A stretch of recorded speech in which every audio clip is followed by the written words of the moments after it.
இது 2012 கொஸ்டின் பேப்பர்ல நீங்க பார்த்திருப்பீங்க. பாப்கார்ன். பாப் அப்படின்றது ஒரு ஆக்ஷன், அடி ஜம்ப் ஆகுறது. கார்ன் வந்து noun. Okay, popcorn. Yes, verb plus noun. And next verb plus gerund. Verb under action word, gerund just now I told you ing form of noun. Yes, so verb plus gerund. Type verb, writing gerund ing form. So type writing. Verb plus adverb. Verb plus adverb. Action word adverb ன்றது என்னன்னா verb எங்க இருக்கு, எங்க action நடந்துச்சு, எப்போ நடந்துச்சு, அந்த மாதிரி சொல்ற words we call it as adverb. So drop, ouch. So drop வந்து verb, ouch வந்து adverb. Verb plus preposition, again preposition, verb கூட. Put on.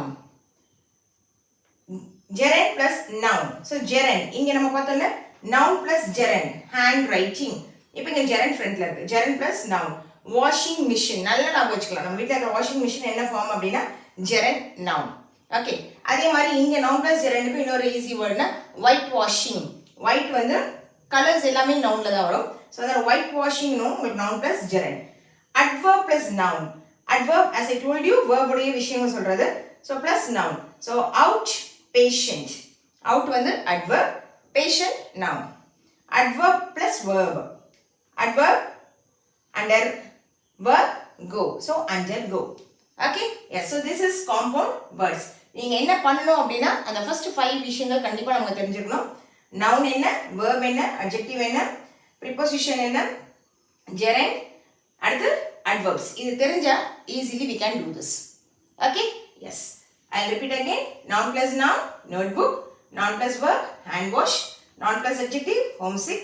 Noun plus gerund, handwriting. Noun plus preposition, day out. Verb plus noun, popcorn. Verb plus gerund, typewriting. Verb plus adverb, drop out. Verb plus preposition, put on. Gerund plus noun, washing machine.